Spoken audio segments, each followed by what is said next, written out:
Presentamos un caluroso saludo a toda la comunidad riosuceña. El día de hoy, desde el Hospital Departamental San Juan de Dios, hoy nos acompaña la neuropsicóloga Carol Jurado. Es muy importante hoy tocar temas como la salud mental, que está afectando tanto el municipio, el país y, por qué no decirlo, todo el mundo, ¿cierto?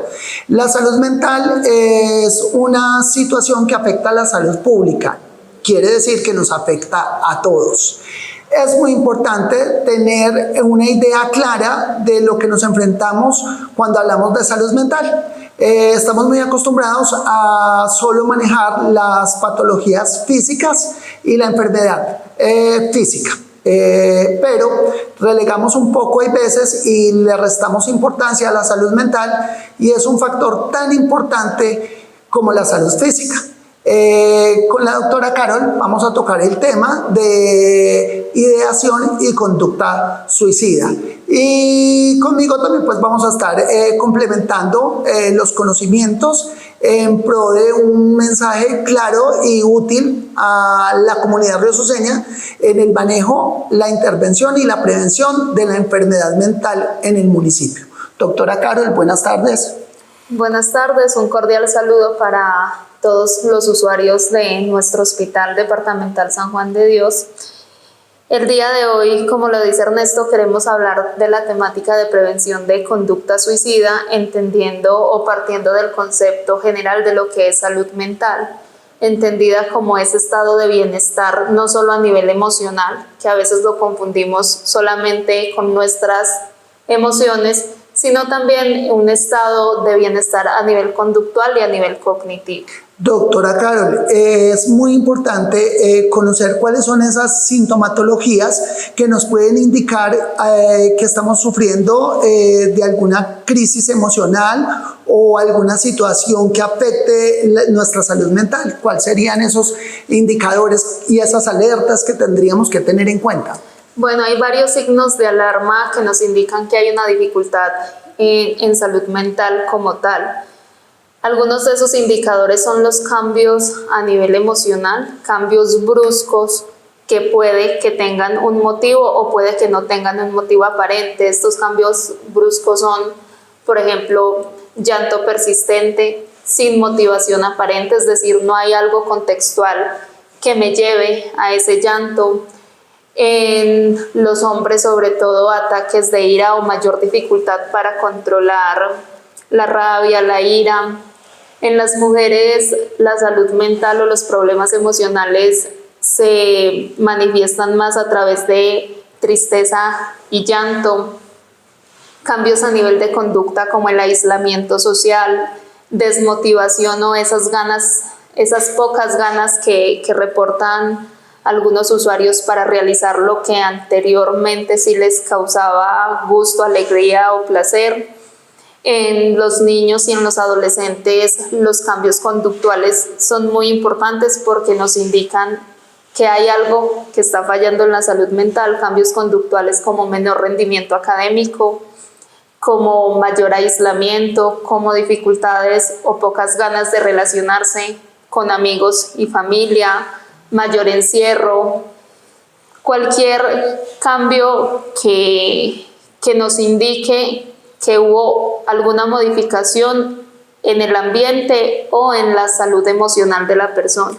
Doctora, tenemos la costumbre en nuestras familias y en nuestros entornos de minimizar estas situaciones en la salud mental. Entonces, cuando se presentan estas sintomatologías que usted acaba de describir, tendemos a minimizarlas y tendemos a decir, pero qué bobada, ríase, la vida es bonita, la vida es bella, eche para adelante. ¿Usted por qué se aburre? No sea tontico, no pierda el tiempo, pero ¿por qué se aburre si tiene familia y tiene todo? ¿Cómo manejamos ahí ese tema? ¿Es correcto que se aborde esa problemática de esa manera? ¿O qué situaciones debemos tener en cuenta para tomarnos este asunto de la salud mental en serio y prevenir temas lamentables como el suicidio o la conducta suicida o la conducta autolítica? Vale. Ese marco de referencia que nos das es totalmente incorrecto. ¿Por qué? Porque estamos tomando la salud emocional y la vida de otra persona de manera muy deportiva, muy olímpica. Entonces, ¿qué pasa? No todos los casos de conducta suicida tienen una manifestación verbal previa, es decir, no todo el que desea morir dice me quiero morir o me voy a matar. Es muy importante tener en cuenta esos signos de alarma que mencioné anteriormente, que además suelen venir acompañados de cambios en hábitos de alimentación y de sueño.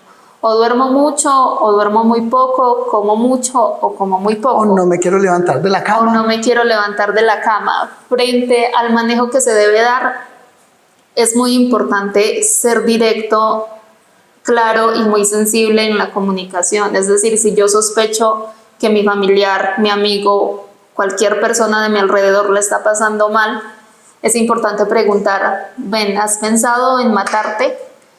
Uno pensaría o la gente creería que esta pregunta induce al suicidio y en realidad lo que hace es prevenir el suicidio. ¿Por qué? Porque nos abre una puerta clara que nos indica cuáles son las intenciones que tiene esa persona. Y al tener claras esas intenciones podemos ayudar a que esas intenciones no se lleven a cabo. Entonces, lo primero y lo más importante, preguntar. Si la respuesta es sí, muchos dirán, bueno, me dijo que sí, ¿ahora qué hago?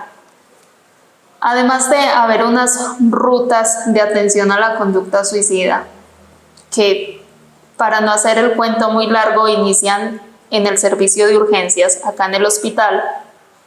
La atención en crisis que debe hacer el primer respondiente es ayudar a esa persona a buscar soluciones. La conducta suicida suele ser una solución mal enfocada a un dolor o a una situación que es muy persistente y que el paciente o la persona concibe como irresoluble. Entonces es importante ayudarle a buscar opciones, quitando del medio esas frases que mencionabas anteriormente. Cuando yo le digo a alguien que está deprimido, que está triste, que está con una ideación suicida, venga, es que su vida es hermosa, tienes mucho por vivir, mira todos los beneficios o todas las cosas importantes que hay en tu vida, más allá de motivar, lo que estamos haciendo es desmotivar, simple y sencillamente porque la persona va a decir, venga, todo esto tan hermoso y yo no soy capaz de valorarlo, entonces se va a sentir mucho peor y va a ayudar a que la conducta suicida se vuelva un poco más persistente y esas ideas y esos pensamientos intrusivos se vuelvan más persistentes. Con lo que dices, Doc, entonces es muy importante conversar y hay veces nos da miedo conversar. Hay veces evitamos estos temas, los evadimos con las consecuencias de intentos o conductas suicidas o cuadros depresivos graves. Entonces el llamado es a tener una escucha activa con nuestros familiares, a observar sus comportamientos, a crear lazos de comunicación asertiva que permitan esa interacción con el otro y me permita ser un apoyo, ser una opción, como una salida que se le pueda ofrecer a este paciente que en ese momento está pasando por una circunstancia de que se me acabaron los caminos, las expectativas, todo es oscuro para mí. Entonces, mediante el diálogo, un diálogo asertivo, un diálogo comprensivo, una escucha activa, podemos hacer mucho por nuestros pacientes, por nuestros familiares. Doc, sé que en Río Sucio o a nivel nacional tenemos una ruta de atención que se divide en 3 grandes bloques. Un bloque que es las personas e instituciones que identifican los casos, un bloque que son las instituciones y personas que atienden los casos y un bloque que son las instituciones y personas que hacen control a que estas rutas sí se cumplan. Cuando yo tengo un paciente, un familiar, un conocido que está presentando esta sintomatología de cuadros depresivos, de ansiedad, de conducta o ideación suicida, ¿qué debo de hacer? ¿Cómo debo de activar esa ruta de atención que acabamos de mencionar? Esta ruta y todas las rutas de atención integral en salud se activan a través del servicio de urgencias. Es decir, Si tengo un paciente o un amigo familiar que tuvo un intento de suicidio, hay que traerlo al servicio de urgencias del hospital. ¿Qué va a pasar en el servicio de urgencias? Se le va a prestar toda la atención por medicina, por psicología, por trabajo social, y se va a determinar la necesidad o no de remitirlo a otro nivel de atención para seguimiento por psiquiatría. Además de la atención inicial que se hace en el servicio de urgencias y por el equipo interdisciplinar, se van a generar otras sesiones de seguimiento y de apoyo psicológico para la persona que está en crisis.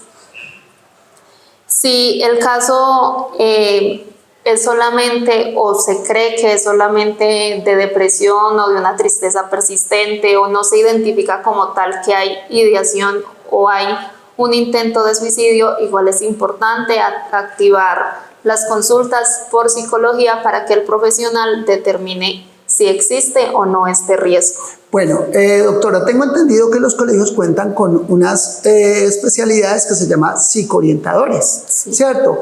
¿Qué recomendaciones le podemos dar a estas instituciones, a nuestros psicoorientadores, a nuestros profesores, en alertas tempranas que nos ayuden a identificar de manera oportuna estas situaciones? Es importante dentro de las instituciones educativas estar muy pendientes de las situaciones que puedan suponer un estrés persistente para sus usuarios o para sus estudiantes. Porque ¿qué pasa? Muchas veces la conducta suicida se desencadena a partir de situaciones de estrés que están dentro del mismo ambiente educativo, que terminan en estados depresivos, estados de ansiedad y finalmente en conductas suicidas. Entre ellas el bullying. Entre ellas el bullying, que existe hace mucho tiempo, pero últimamente se está viendo como un poco más persistente y más complicado, ¿cierto?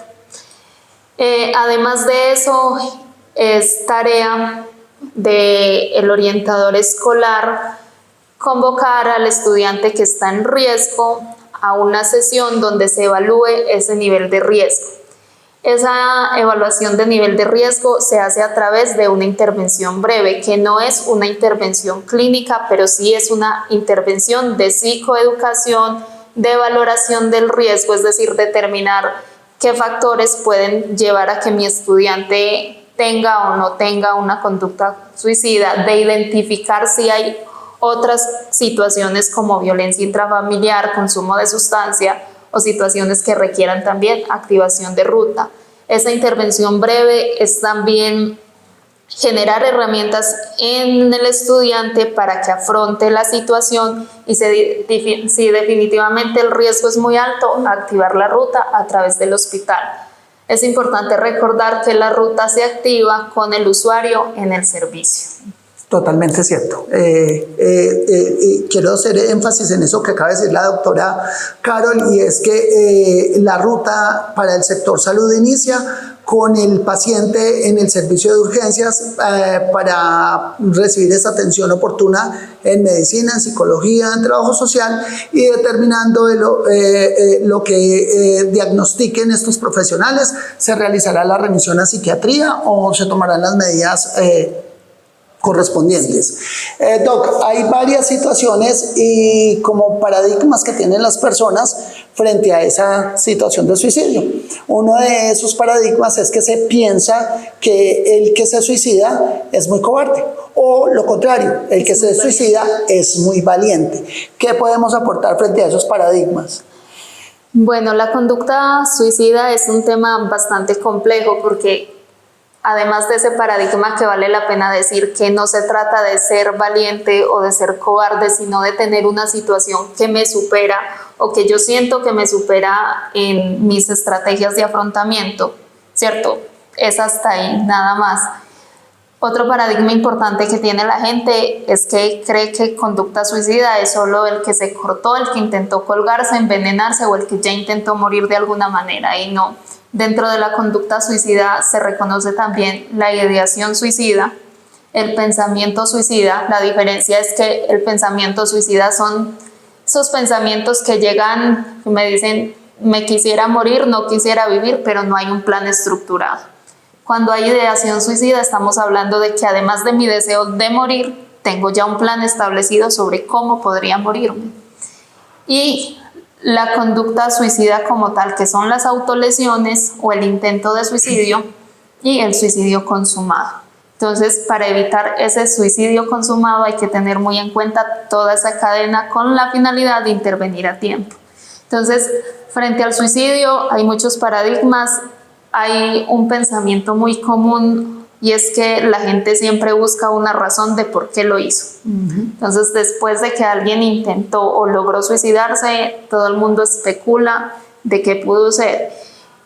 Y es importante saber que solo sabe el motivo el que lo intentó o el que lo logró, nadie más. Doc, este tema es muy amplio, es muy importante, nos está afectando mucho a nivel mundial, global. Es importante que la comunidad sepa que cuenta con instituciones profesionales, terapeutas, que estamos dispuestos a atenderlos, a escucharlos. Acudan a los servicios de salud cuando aparezcan estas sintomatologías. Nadie está libre, a cualquiera nos puede ocurrir una crisis de ansiedad, a cualquiera nos puede ocurrir un ataque de estrés, un cuadro depresivo. Todos somos susceptibles a este tipo de situaciones. Primero, no minimizarlo. Y segundo, activar redes de apoyo. Esas redes de apoyo son la familia, el profesor, el sacerdote, el médico, el terapeuta. No nos quedemos solos, no nos quedemos callados. No esperemos en casa que estos síntomas aumenten y nos lleven a tomar decisiones erráticas en un momento. Aprendamos que hay instituciones, que existen profesionales, que hay redes de apoyo que se pueden activar y garantizar para la población esa seguridad en atención, y que van a ser escuchados y que van a ser respetados y nunca juzgados. Doctora, ¿qué más podemos aportar frente al tema para que cerremos esta charlita el día de hoy y dejarle ese mensaje que cuentan con una institución que está presta, que tiene todos los elementos para atenderlos y garantizarles esa atención oportuna y eficiente que corresponde a la problemática que estamos viendo en estos momentos? Se me olvidaba también de pronto ahí en esa pequeña situación que vas a plantear, Doc, hablar un poco sobre el tema del consumo de sustancias y el intento suicida. Bueno, antes de cerrar, sí tocas un tema muy importante, y es que el consumo de sustancias es un factor de riesgo bastante importante que aumenta la probabilidad de una conducta suicida. No todos los suicidios son planeados, no todos los suicidios son premeditados. No podemos desconocer que hay suicidios que son impulsivos, y en este orden de ideas el consumo nos nubla la razón, que de por sí en una situación de estrés mental ya está algo nublada, y hace que tomemos muy malas decisiones. Entonces, en un estado de alicoramiento o de consumo de cualquier sustancia, es mucho más probable que se tome la decisión de intentar suicidarse. Finalmente, el mensaje para las personas que tienen algún problema o sufrimiento: primero, que asistan al hospital, que asistan a su red prestadora de servicios de salud, que hay profesionales y hay personas capacitadas para ayudarles. Y lo segundo es que tengan muy presente que la emoción, cuando no se maneja bien, nubla nuestra razón. Entonces no podemos casarnos con nuestras emociones y creer que porque hoy tuve un mal día, entonces toda mi vida va a ser triste y va a colapsar. Listo. Entonces el mensaje es activar esas redes de apoyo familiares, institucionales, la conversación sana, abierta, asertiva entre todos nosotros, y que entendamos que no estamos solos, que podemos tener el problema, pero que hay opciones, y una de esas opciones es buscar ayuda.